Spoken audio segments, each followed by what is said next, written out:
Okay.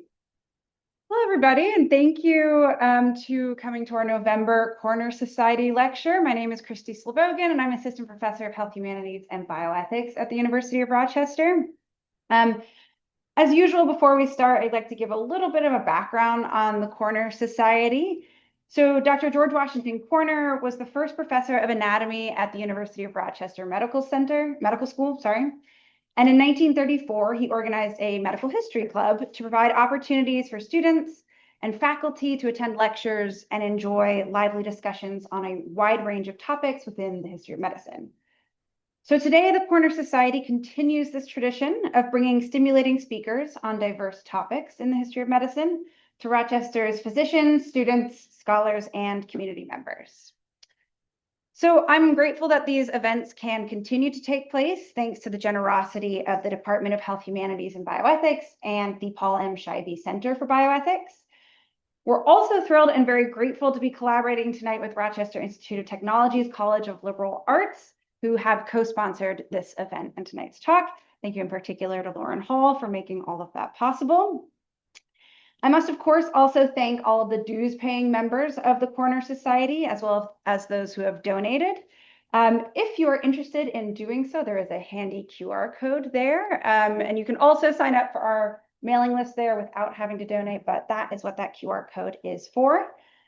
And I would also like to specifically thank Bob Riley and Larry Guttmacher for their continued support of the Corner Society, and I would like to thank Sue Layton here at the Rochester Academy of Medicine for coordinating everything here on site. For those of you who haven't been to one of these events before and they see a couple of new faces, they are always here at the Rochester Academy of Medicine at 5:30 on a Wednesday evening, with a reception following afterwards. We're keeping to a schedule of 3 talks per academic semester, so this is our last one for this semester. Our next one is in February, where we have one of our own from the University of Rochester, a historian of medicine and MD, Andrew Lee, who joined my Department of Health Humanities and Bioethics this summer. And he will be giving a talk titled Who's in Whose Pocket? Reference Tools, Industry Interests, and the Quest for Therapeutic Reform. So I hope that many of you will be there as well. And now, without any further ado, I'd like to introduce tonight's speaker. Tonight, we have the honor of hearing from Dr. Mary E. Fasel, the inaugural J. Mario Molina Professor of the History of Medicine in the Department of the History of Medicine at Johns Hopkins University, where she also holds appointments in the Departments of History and History of Science and Technology. She currently serves as the president of the American Association of the History of Medicine, and she edited the prestigious Bulletin of the History of Medicine for 15 years. She's been the recipient of fellowships from the National Library of Medicine, the Folger Shakespeare Library, and the Davis Center at Princeton University.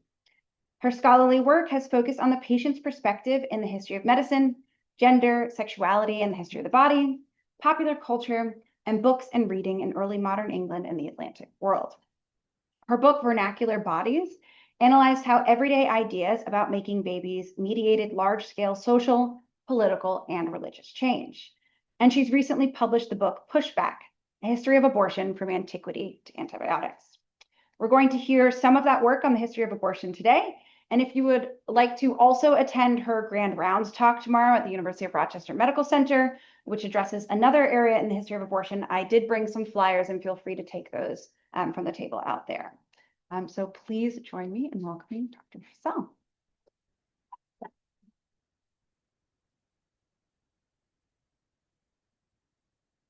Well, thank you all for coming out tonight. Thank you for the invitation and that lovely introduction. It's a pleasure to be here. Rochester is such a rich community of historians who are interested in medical history and gender history. It's like a lovely combination of interests of mine. So I'm really happy, especially to be here. Before I begin, I want to offer a brief content warning. I'll be talking about sensitive topics: miscarriage, coerced sex, abortion. If any of these is triggering for you, please don't hesitate to slip out. Come back for the reception. Take care of yourself first. Like, don't even think about it. Just do what you need to do. So I'm going to start with a story. Can you hear me okay at the back, by the way? Good. Those years of professorial work kick in nicely when you're in a room like this. Glad to hear it. So it's 1651, and we're in Maryland, in St. Mary's City. At that point, a very new settlement. Oh, whoops, I think we missed my title slide. Title slide. Okay, so here's John Speed's 1676 map. It's sideways to our way of thinking. And now you're like, oh, the Chesapeake, I know where you are. And it's right where the Potomac begins to empty into the Chesapeake, St. Mary's City. It's totally a little frontier town at this point. This is an artist's reconstruction of recent archaeological work. To call this a city would be generous. So, a young woman named Susanna Warren was scared.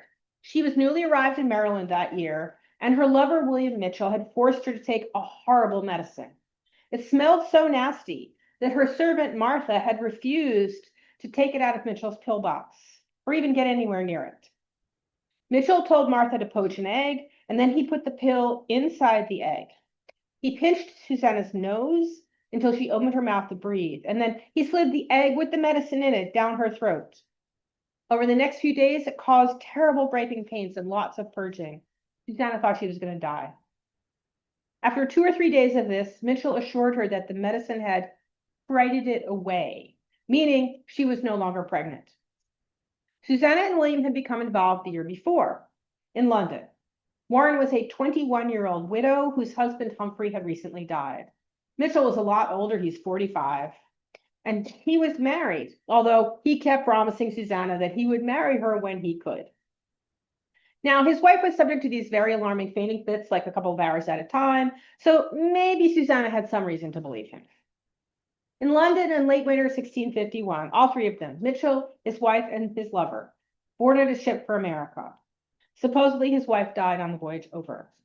Personally, I think William Mitchell was a rogue. He borrowed money from Susanna to pay for his passage over, and then tried to claim that she was his indentured servant.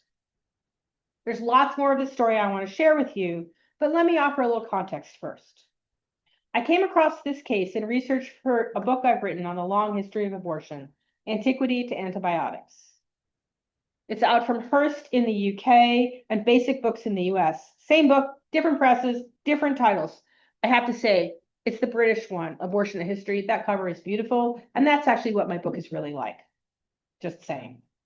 I think that understanding this very long history, antiquity to almost now, can afford us perspective that our troubled times can make it hard to find. Big picture, my book argues the long view. This Antiquity to Antibiotics shows us that women have always ended pregnancies. In our current moment, I feel I cannot say that too frequently. Always, as far back in the historical record as we can see. And, whoops, that clicker didn't click. Prohibition has rarely worked as designed. Prohibiting the practice, it just makes it more expensive, difficult, and dangerous. Suddenly, it becomes a very severe problem of access. This long history is marked by outbreaks of repression, rather like what we're living through today in the US. But these moments of intensity alternate with much longer times of toleration, in which people look away. They refuse to ask obvious questions. They ignore the evidence that women are regulating their fertility.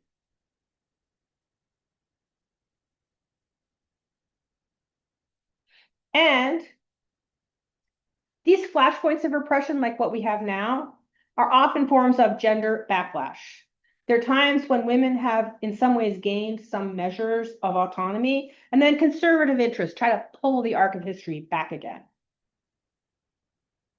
While abortion restrictions encoded concerns about women's social roles, what was wrong, and I mean those scare quotes, about abortion has varied over time. Today's anti-abortion activists focus on what they call innocent unborn life. But for most of the past 2 millennia, the fetus was not at the center of concerns about abortion at all.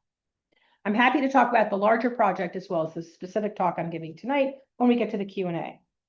So I've been working on untangling this Maryland case for a while, and honestly, the records, it felt like someday they just threw the records on the floor and put them back together in any old order. It took a lot of untangling, and I'm not even sure I'm there yet. But I've been working on it for a while when I found, to my surprise, that it was cited in Dobbs, the 2022 Supreme Court decision that overturned Roe v. Wade and almost 50 years of legal abortion provision in the United States. In Samuel Alito's decision, he claimed this case as a piece of evidence for the idea that Americans and their English ancestors, from whom they derived so much of their law, had always considered abortion unacceptable and therefore criminalized it. Alito drew upon the work of Joseph Della Penna, an environmental historian who wrote a tome on abortion in America, a work that has been much criticized by historians who study gender, sex, and medicine. Let me just point out, there was no statute in England that forbade abortion until 1803. Maryland is a British colony. There is no law that says abortion is illegal at this point. It only appears to court extremely rarely.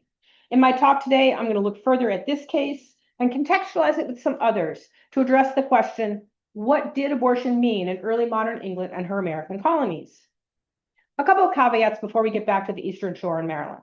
First, I'm talking about free people who lived in early America tonight. Those who were enslaved have a difficult, powerfully significant story about the meanings of abortion that I address in the book, but I won't be doing here tonight.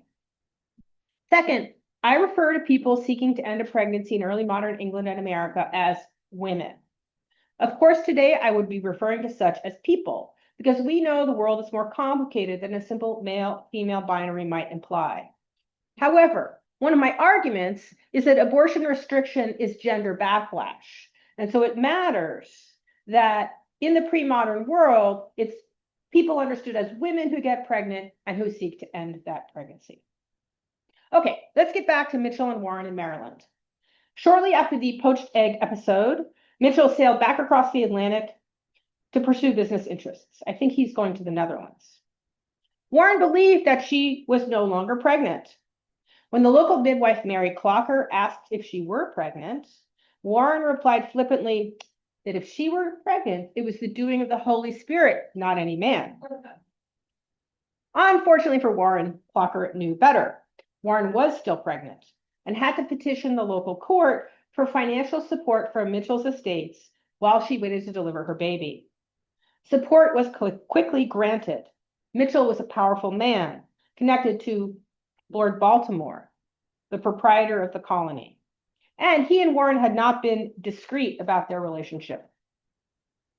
When Warren went into labor, Clocker was her midwife, and she interrogated her about the father of her child.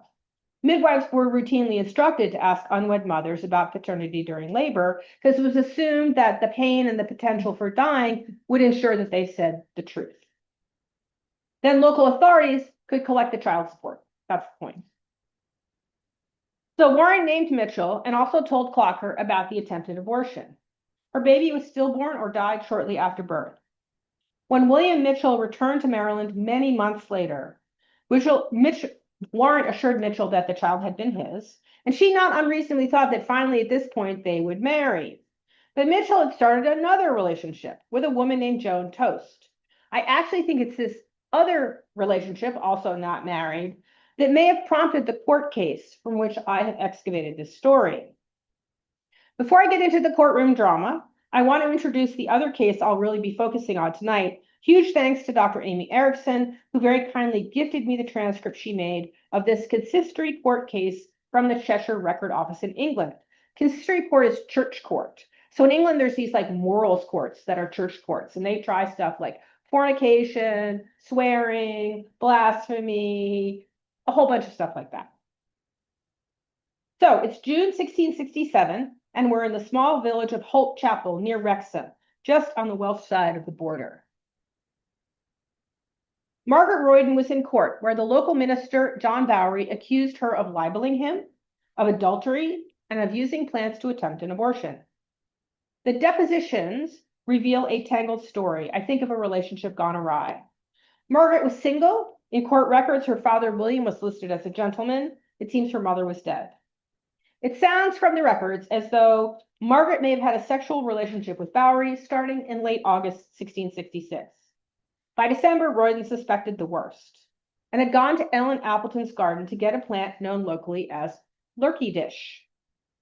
Now, I thought I knew lots about early modern abortion-producing plants by the time I got to this case, but I'd never heard this word before. It's a great word. Say it with me. Lurky dish. I mean, what a word. Turns out, It's a very unusual term for pennyroyal, known since antiquity for its abortifacient properties. My image comes from the 11th century Old English herbarium. It's an unusual term in English, that is. Lurky dish is related to the Welsh word lircadish for pennyroyal, and remember, we're right on the Welsh border here. Lurky dish is a word that's exceedingly rare in English texts of the period. There are no references to it. In the 100 in early English books online, the digital treasure trove of 150,000 early modern English books. 150,000 books, no mention of this word. But plants that have local names like this are, I think, plants that are used and talked about. They live in everyday experience, not texts or not texts alone.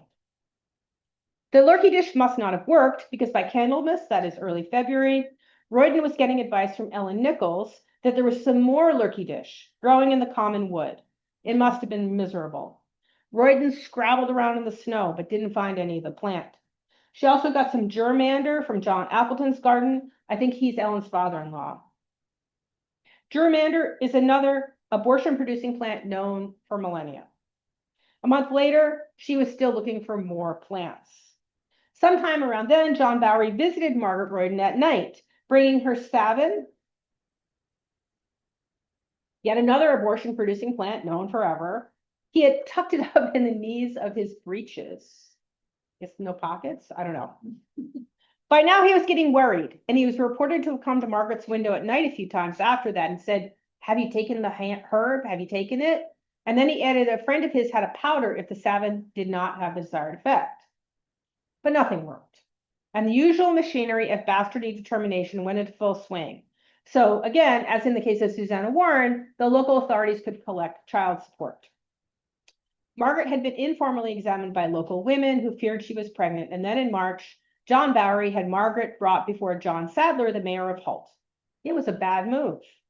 She swore that Bowery was indeed the father, and Bowery had to post a surety, that is a financial guarantee, so the ensuing child would not be a charge on the parish. When she gave birth later that spring, we don't even know if it's a girl or a boy. The women in attendance asked her again who the father was. At the height of labor pains, she swore it was Bowery. Now, before the birth, Bowery had almost married Margaret Royden.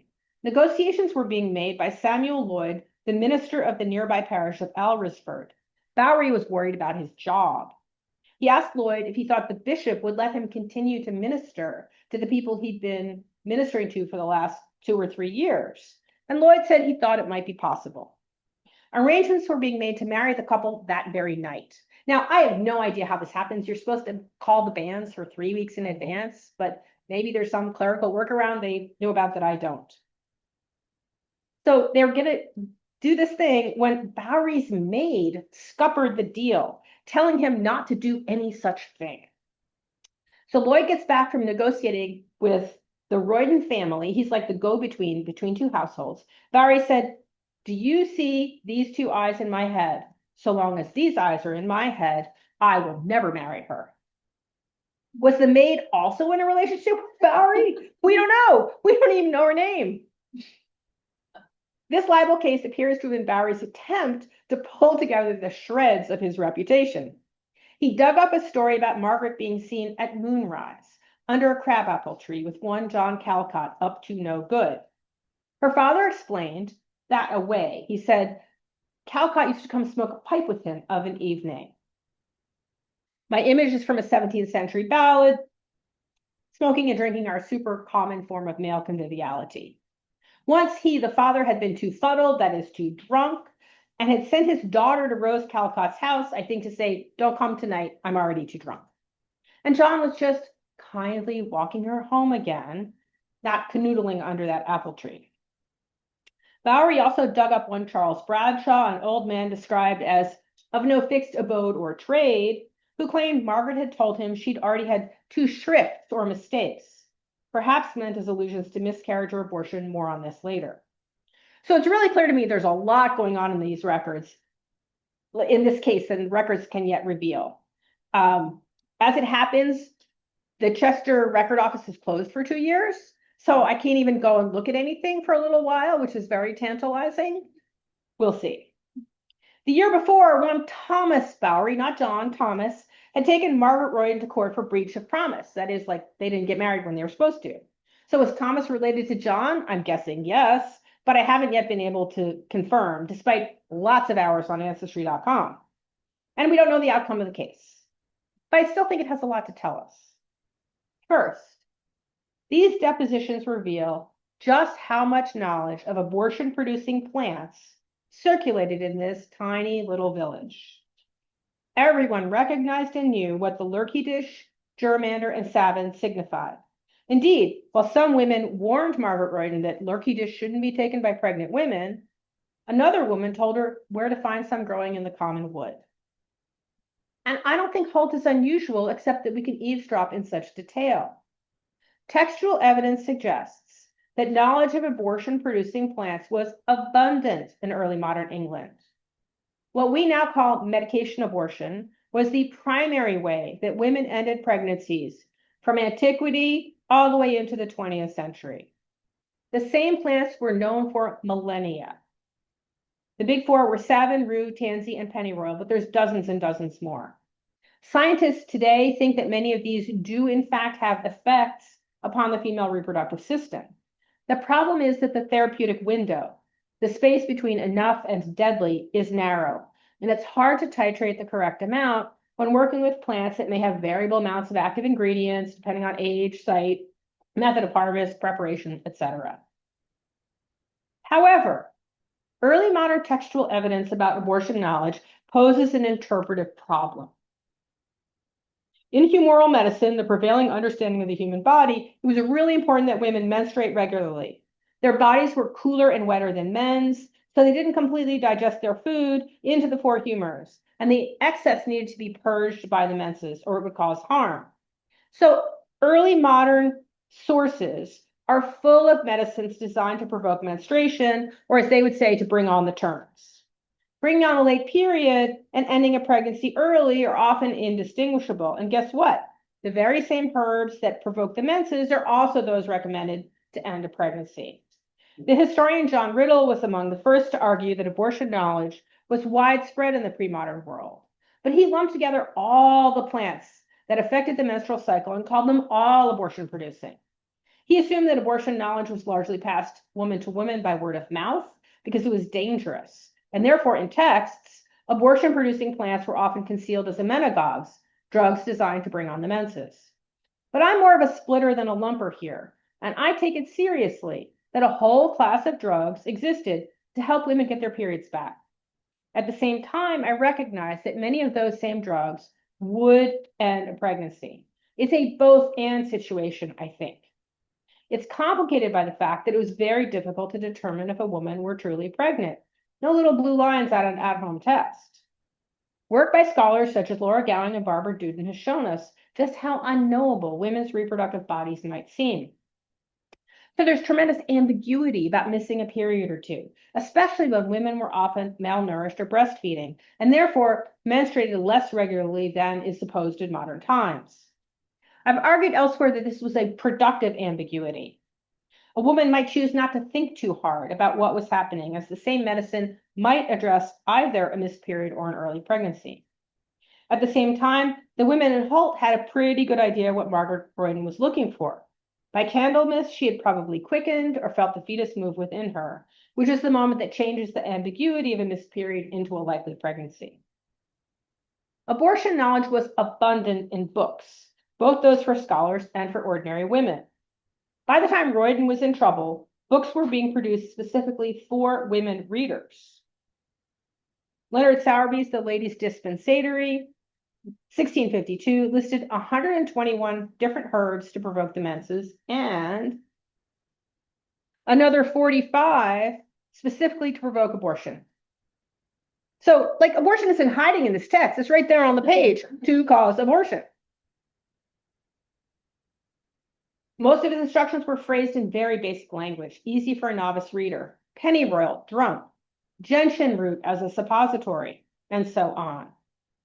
Much cheaper than Sowerby's book was Sarah Ginner's Almanac. Almanacs are among the commonest forms of cheap print. They're pamphlets. They're priced at about tuppence. 300,000 or more were sold annually in the middle of 17th century England. Jitter's 1659 almanac bluntly offered readers 17 remedies to provoke the menses or evacuate a dead fetus. Some were available commercially at an apothecary's shop, others could be made at home. Syrup of mugwort or syrup of maidenhair, she tells readers, could be had at the apothecary's. Or at home, you could boil up pennyroyal, balm, marjoram, southernwood, fennel seed, aniseed, and chicory root, and sweeten it with a little sugar, if you were so minded. If we look at manuscript remedy books, recipes people wrote down for their own domestic use, we also see items that refer to the regulation of reproduction. Take, for example, this page of a recipe book attributed to one Thomas Sheppey, held by the Folger Library. It dates from about 1679, and no, I don't expect you to read the writing. On this page is a remedy to bring on the terms, that is the menses, and one to cause deliverance whether the child be quick or dead, that is to promote abortion later in pregnancy or deliver a fetus that had stopped growing, long recognized as a medical emergency. I think there's more work I need to do with these recipe books. I don't think they're like exactly the same as printed sources, but they do reinforce my point about the extent of knowledge of abortion-producing plants available to readers in 17th century England and her American colonies. So when these cases went to court, many people would have recognized the significance of the specific plants mentioned. However difficult to dose correctly, everybody knew these plants. They knew what Savin meant when John Bowery produced it from the knees of his breeches. Savin had a very distinctive smell. It may be that that nasty smelling pill Mitchell forced down Warren's throat also contained it. In 1668, Ruth Briggs was tried for infanticide in New Haven, Connecticut. Her neighbor Mary Russell told the court that months before, she had recognized the smell of Savin on Briggs's breath, suggesting that Briggs had tried unsuccessfully to end the pregnancy. What strikes me is that everyone in court found it completely plausible that one woman would recognize the smell of Savin on another woman's breath. What does that tell us about familiarity with this plant? It's very well known. Briggs was on trial for infanticide, not for abortion. Abortion just wasn't the kind of thing that made for a court case. In St. Mary's City and in Holt, it was not the headline issue. In Holt, it was really about whether a woman swore her child to the correct father, who would pay for it, and whether the local minister had been fooling around and lying about it. Harvesting abortion-producing plants, well, fascinating evidence for me, was really only an incidental bit of the testimony. It's kind of the backstory for these people. In Maryland, the issue wasn't abortion either. The first item in the indictment of William Mitchell was blasphemy. What seems to have bothered people the most was Mitchell's flagrant irreligion. He hath not only professed himself to be an atheist, but hath also endeavored to draw others to believe there is no God. Lord Baltimore had founded Maryland on principles of religious toleration for Catholics, but toleration had its limits. Mitchell was also accused of murdering his wife while at sea, trying to provoke an abortion and fornication, while Warren was charged with blasphemy and fornication. Excuse me a minute.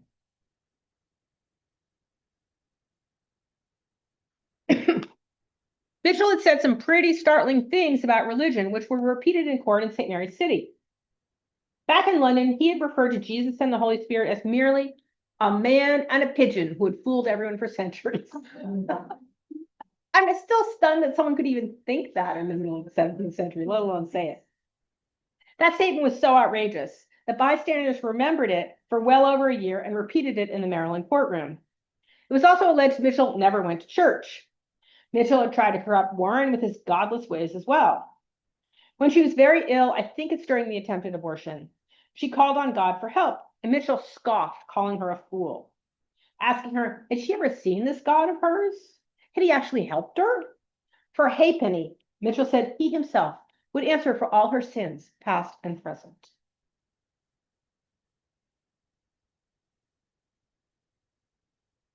Warren started to echo Mitchell's unorthodox religious beliefs, and his ability to influence others worried the court. People remembered and testified to Warren's snarky reply to Mary Clocker that if she were pregnant, it was by the Holy Spirit. After having been abandoned and betrayed by Mitchell, Warren said that damn her soul, but she would have revenge upon that damned Captain Mitchell. Damn was a much stronger word then than it is now. It connotes actual hellfire. And the men who heard her say this were deeply shocked. Even Mitchell's newest conquest, Joan Toast, uttered some cynical remarks about religion, saying there was no hell but a bad conscience, no heaven but a good one. In court, Warren pled guilty to fornication. Really, what else could she do? And to blasphemy. She was sentenced to be whipped 39 lashes, but it sounds as though many saw her as the victim and the number was greatly reduced. More important, the court affirmed she was not Mitchell's indentured servant, stating clearly she was free. Mitchell had to pay all her legal costs. I wish I knew what happened next. She's still there in Maryland in a record a year from that, but after that she disappears. And I just don't know what happened. Mitchell was a lot more difficult for the court because he had a powerful protector in, yes, him, Lord Baltimore. In the end, the court fined him 5,000 pounds of tobacco, which was used as the local currency. That's the economy, basically. The governor, Lord Baltimore's brother, lowered that to 3,000 and then paid 2,000 of it himself. I mean, this guy was in good. On the ground in St. Mary's City, however, they were much more critical. The judge ordered that Mitchell and Joan Toast be separated until they were properly married. He also muttered there'd been much juggling and baseness to the whole business. Mitchell now seems to have settled down with Toast. He pops up in court records occasionally in disputes about debt that were most of the courts were. A 1661 case in Ripple in Worcestershire, it's a tiny little place outside of Tewkesbury, highlights the way that public scandal was a factor in mentions of abortion. Thanks to Professor Laura Gowing for sharing this case with me. Now, sidebar, at this point, you may be like, doesn't Cassell do her own research? First she thanks Amy Erickson, and now she's thanking Laura Gowing. What gives? It's because abortion cases are vanishingly scarce in the record. When like various of us women's historians find one, we like give them to somebody who can use them. They are vanishingly scarce. So I'm very grateful to my friends and colleagues for giving them to me. But like Amy Erickson found this case like 15, 20 years ago.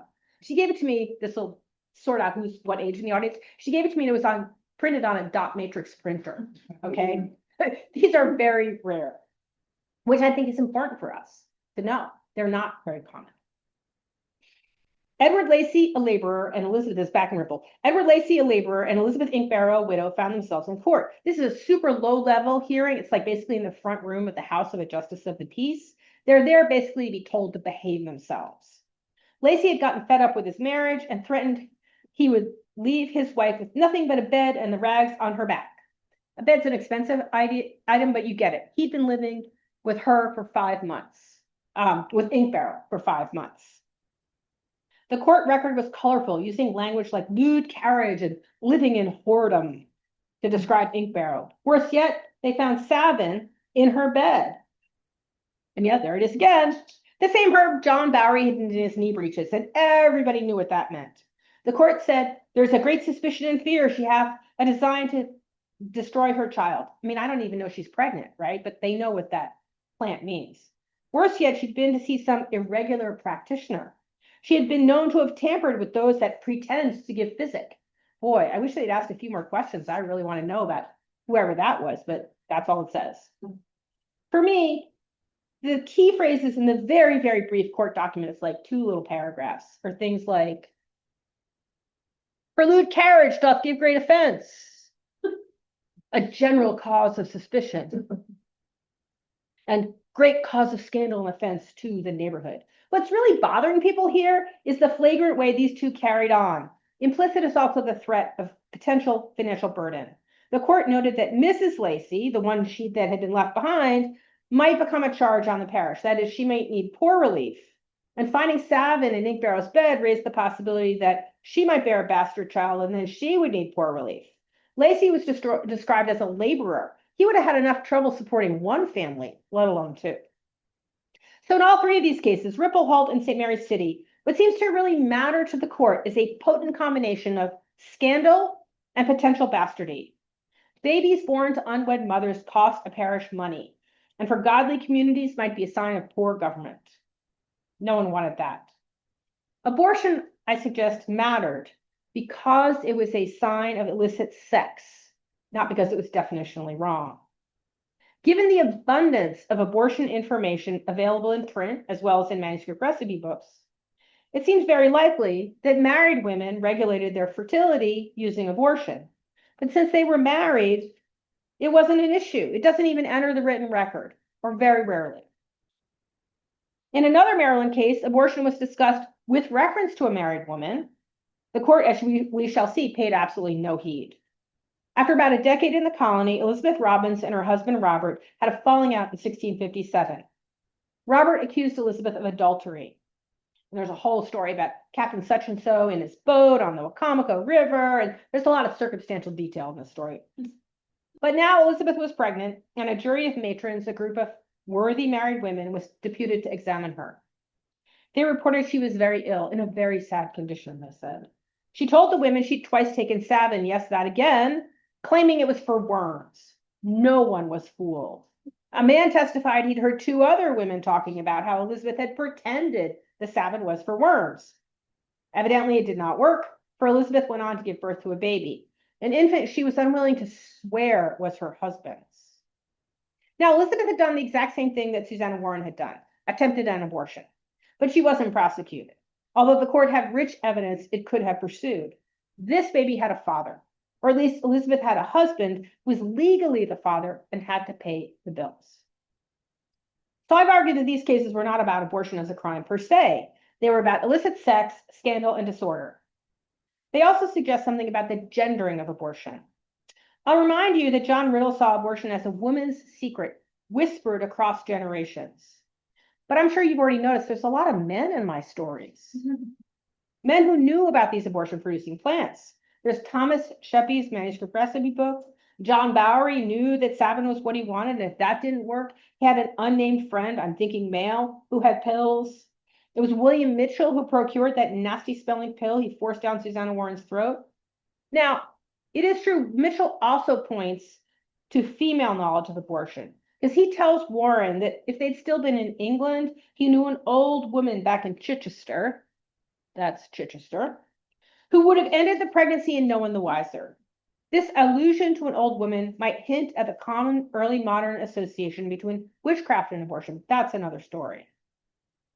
Church court records, as I've suggested, only rarely included abortion, but here too, incidental evidence suggests that both men and women knew how to end a pregnancy. Although, again, attempted abortion is never the central issue in these cases. In 1574, the rector of Letting Roden in Essex went to London to buy Savin for his seduced maid so he could cover up the relationship. In a Somerset village, a young man told his pregnant lover to boil up Savin and bear's foot, known for ages, because they didn't want to get married. In Litchfield, in the Midlands, allusions to an abortion emerged in a defamation case in 1632. Again, no, it's a defamation case, not an abortion case. Anne Harris had gone around trash talking her neighbor, a single woman named Judith Lane, whom she claimed had been having sex with John Wagstaff. When pregnancy threatened, he had made her go upright again. Such a great way of saying it. By letting blood from a vein between her big and next toe. Bloodletting from the saphenous vein in the foot had been an abortion method since antiquity, although that's not located between the toes, it's usually the ankle where they do that. Harris also said that Lane used herbs or potions to avoid pregnancy. It's really common, this blurring of abortion and contraception in the pre-modern period. So the context for that episode, when Mitchell forced a nasty pill down Susanna Warren's throat, is a rich one. Abortion knowledge could be found in books, almanacs, and everyday conversations. Men as well as women knew how to end a pregnancy. Various cases, scarce though they are, from church or criminal courts also indicated that ending a pregnancy could be an act of desperation or domination. In a number of these tales, it's a man who procured the medicine, like Mitchell, or in the case of Wagstaff, did the bloodletting. The reproductive justice movement of our own day has critiqued the model of choice that underlay Roe v. Wade, reminding us that many women do not have the luxury of choice. Much the same can be said about many, but far from all, of these early modern episodes. In conclusion, I want to return to the problem of the use of the Mitchell case in the Dobbs decision.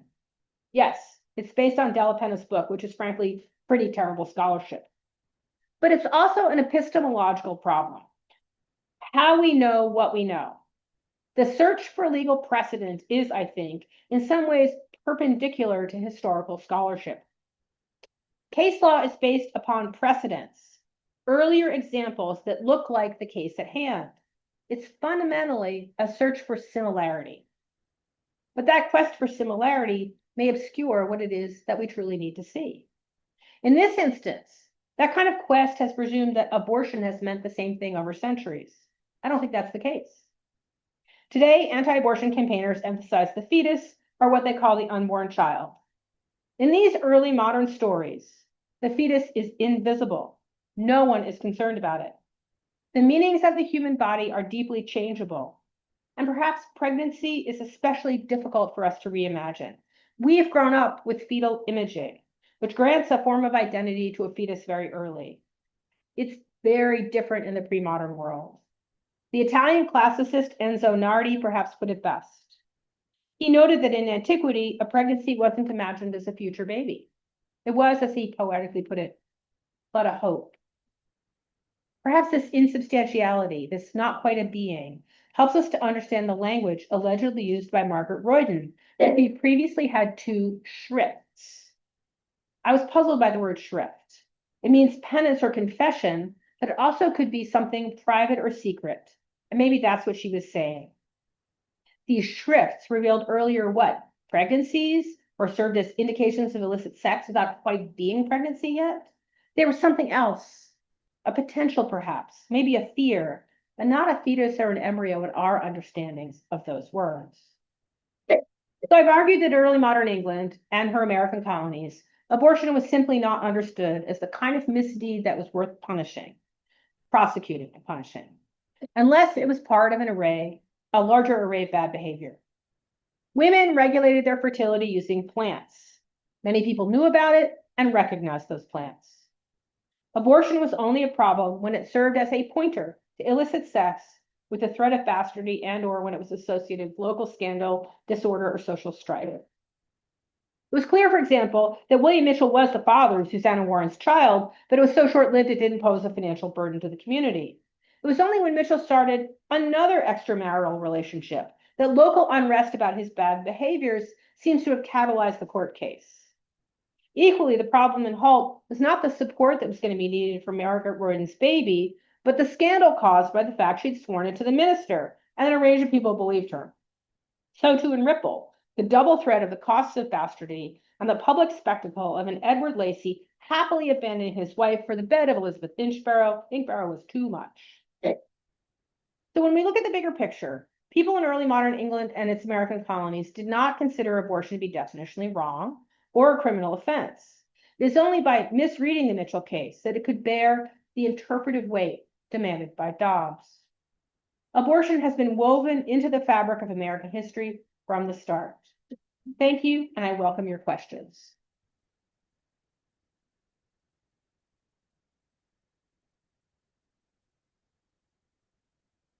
Okay, thank you so much, Mary. I really love the way that you gave all of those stories together. That was really powerful. We have plenty of time for questions. So if folks want to go ahead and raise their hand. This is for folks on Zoom, so I can bring the mic around to anybody who has a question.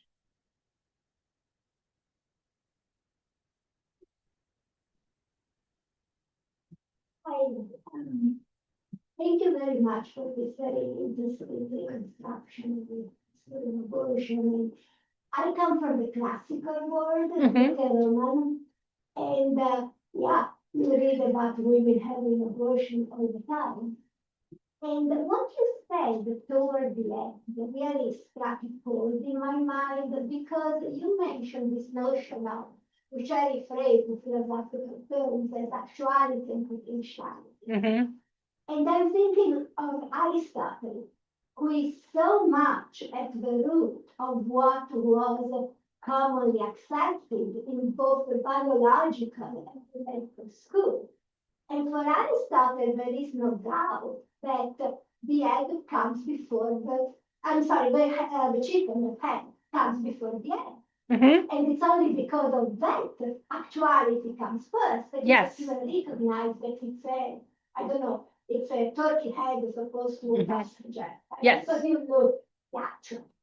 And so I was wondering whether you looked into when is it that this shift from actuality, the focus on actuality, takes over, you know, it has to be sort of dismissed, and the shift becomes potentiality.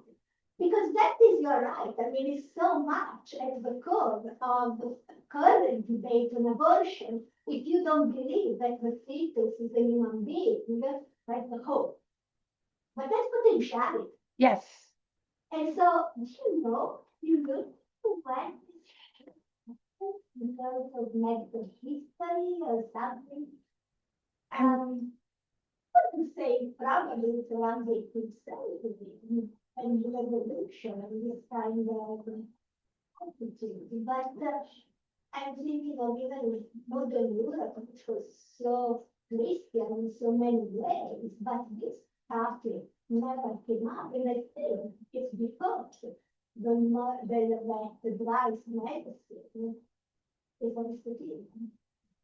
Well, thank you for that. Yes. Aristotle is the authority on what he would call generation, which is something sort of like what we call reproduction, but not a perfect by any way. He is the authority well into the 17th century. Although the Hippocratic model also is frequently drawn upon, and people don't have a problem kind of mixing and matching them sometimes. So it's complicated, as historians like to say. I think there's an added wrinkle in the potentiality story, and I love the way you put that, which has to do with what happens when Christianity comes along. Because Christianity really did change everything in this regard, in that their concern is about the soul. And there are extensive debates about ensoulment and when does it happen. Now, how would a woman actually feel I mean, like you can't, right? Like a soul, how would you feel a soul take up residence? You don't. But there's a lot of different ideas about that in antiquity, in sort of, the late antique period. And so what they do first is they connect it to formation, and they decide that it's like there's a whole sequence when a fetus becomes formed. That is, it begins to assume a form that looks anything like a human. And so there's arguments about like it happens at 30 days, it happens at 40 days. Somehow, like it happens earlier for males because they're more perfect than females. Now, of course, let me just point out, these are men talking to men. A woman doesn't know, first of all, which night she got pregnant, probably. And she certainly doesn't know if she's carrying a girl or a boy. So these are academic discussions, I would say. But it's almost impossible to know. And so in the High Middle Ages, in the 11th century, they do a fudge. And what they do is they decide that ensoulment happens at quickening.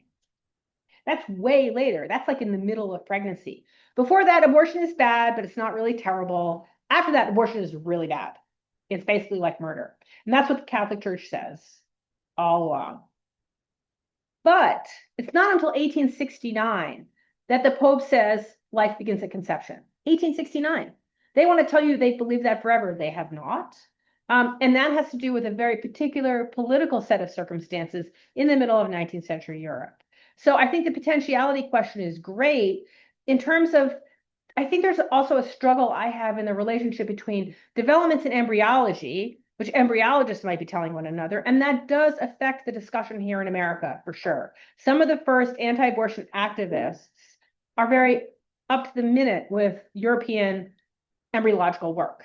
And they're like, there's no punctuation at quickening. There's nothing, it's continuous development. There's no big break there. So quickening can't be that important. But does that affect how women see things and how many men see things? No, I don't think it does.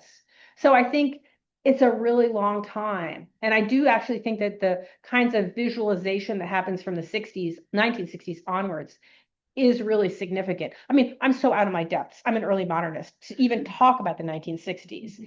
But I just think that really is that changes that whole equation in important ways. So thank you for that question.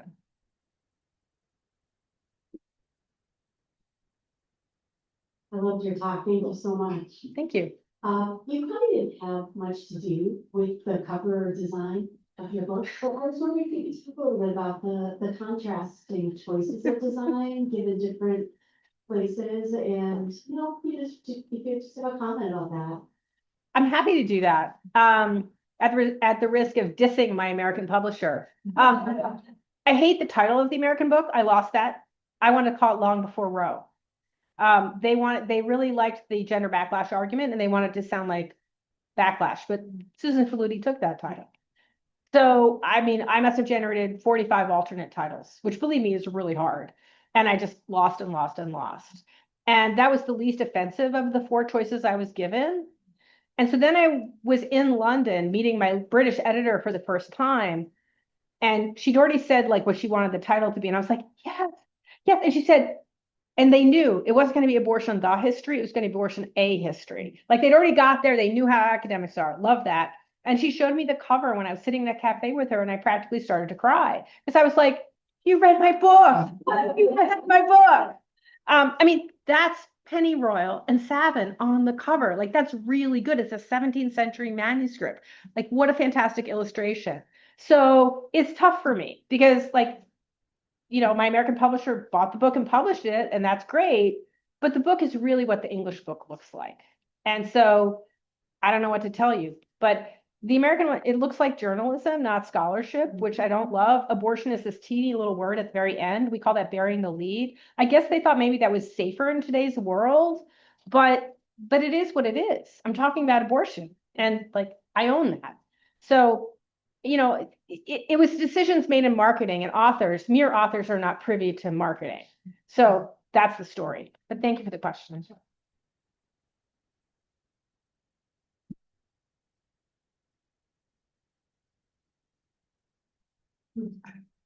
Thank you.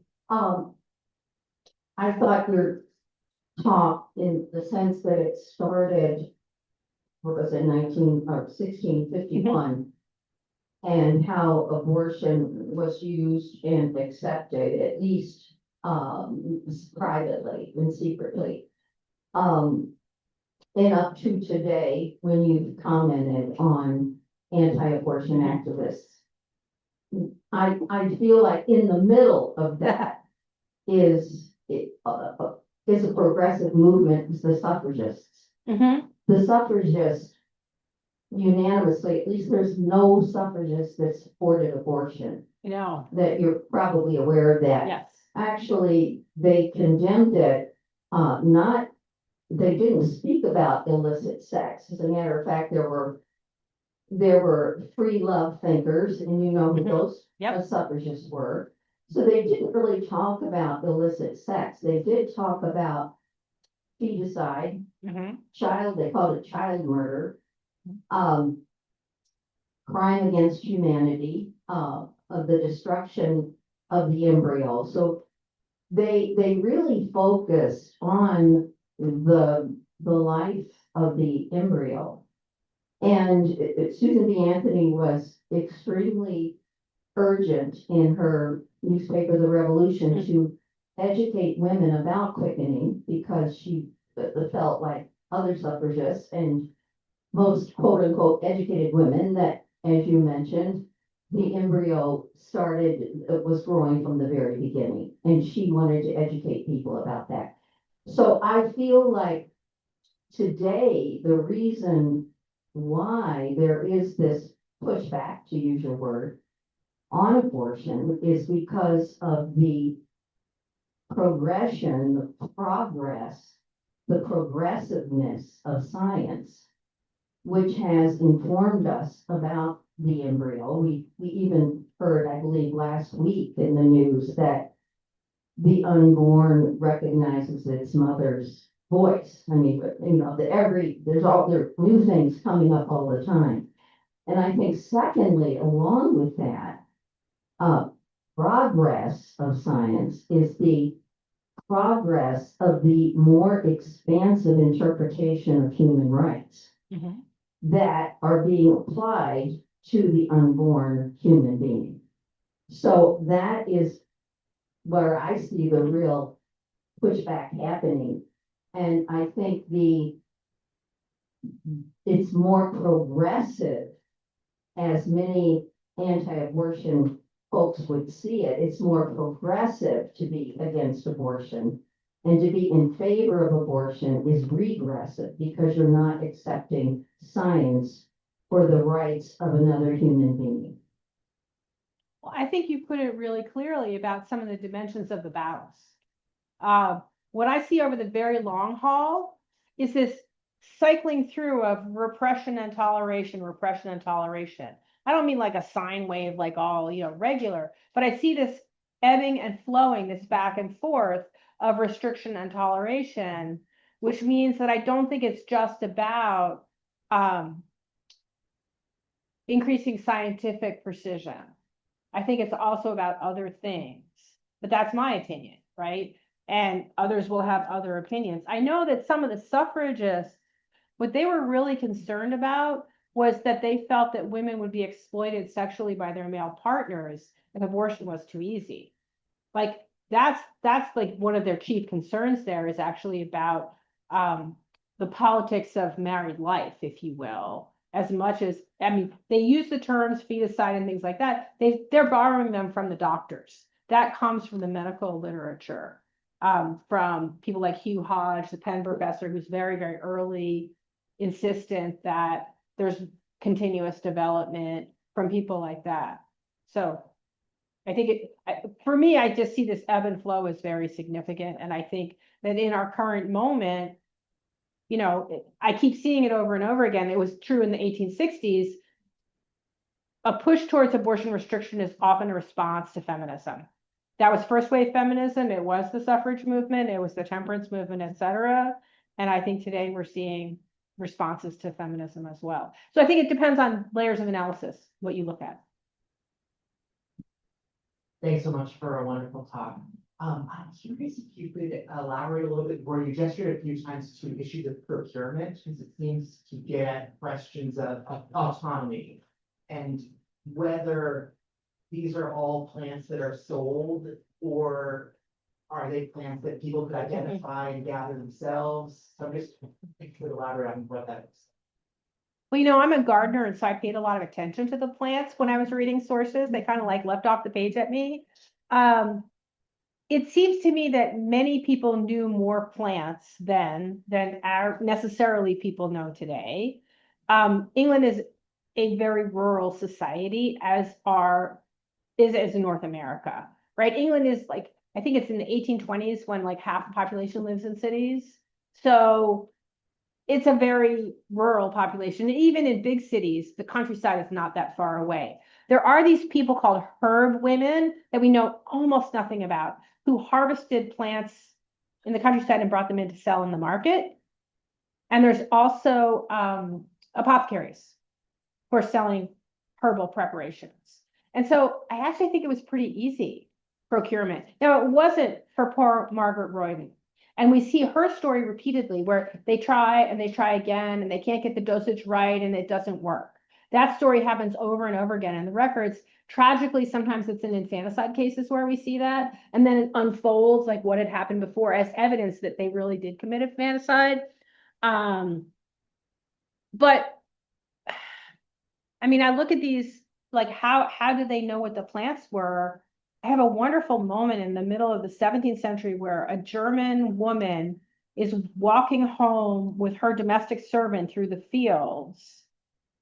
And she points out red pennyroyal to her servant and says, "That's red pennyroyal. It's good for when your period doesn't come back." Now, there's some subtext there because it turns out that her son had been sexually harassing the maid. So I think that's not an idle remark. I think that's a very particular kind of remark. But it's like so rare you hear that. Like you don't get to eavesdrop on the past that often. But I think it tells us something about that kind of knowledge. Or that's why I love the Holt case, because we've got all of these connections with the plants, and like every deposition tells different stories that are really the same story but a little different about whose garden and which plant and what you knew. So that tells me, at least in that part of the world, it was pretty common. But then the minister, he has to like go to London to buy it, but that's probably because he wanted to keep it secret. I'm not sure that he couldn't have gotten it in Little Leading Road in Essex. He probably could have, but he didn't want anybody to know. So thanks. It's a great question. It's the sort of thing I really want to know more, but like you have to read around the edges of the records and sort of infer.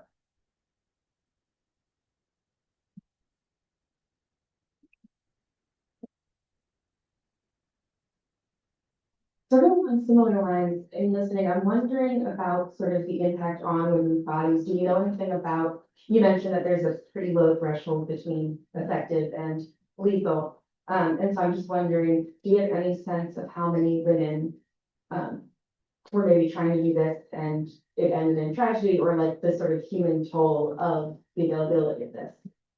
Oh, that is such a good question, and I wish I knew more. I can tell you women were dying of pennyroyal poisoning in America in the 1930s. I mean, that breaks my heart, right? It should break your heart, I think. That's terrible. And that's one of the reasons that when I talk about this, I'm terrified that people are going to start doing it again today. And so I always say really clearly, like, this is really dangerous. I don't think we ever would have known. That's the problem. What I do know is that in Victorian Britain, this is really awful. They start using arsenic because early in the 19th century, a new kind of preparation of arsenic is for sale and it's meant to be a rat killer.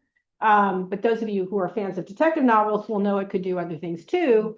But it was thought that in the right dose, and there's just tragic cases in newspapers where a man will force the woman to take it because he wants it kept secret and, all of that kind of story. So I do think there's tragedies and I think they're largely hidden. I know right after the Dobbs decision, there was some really interesting journalism with people talking about the stories in their families that had never been told. A lot of those were from surgeries that had gone awry, but I think the same stories could be told over time about herbs going awry. And I think that's why we needed to be legal, among other reasons. I think there's a lot of tragedies buried in there. I want to say on the flip side, when I was writing the book, each chapter centers on a particular woman's experience as a way into that time period. I was very conscious that sometimes historians know about abortion in the past because the woman died and it got written down. But I didn't want to write a book in which the woman dying was the norm because it wasn't the norm. It was not true. And so I very carefully had to balance who was the subject of which chapter in order to be able to tell a story that I felt was true to the historical past as I saw it. So I think there's I'm trying to write about something that was often shameful and private and sometimes illegal. So that presents some challenges. So we just do the best we can. But I do think you're absolutely right. There are many tragedies that are hidden that we will never know because they didn't even have death certificates in the middle of the 19th century. Like it's just invisible to us. And that's awful. That's awful. Got time for one more question. Thank you for that question. Hello, I greatly appreciate your honesty. I'm, my name is Suzanne Shannon, and I'm a pro-life feminist and I'm a scholar.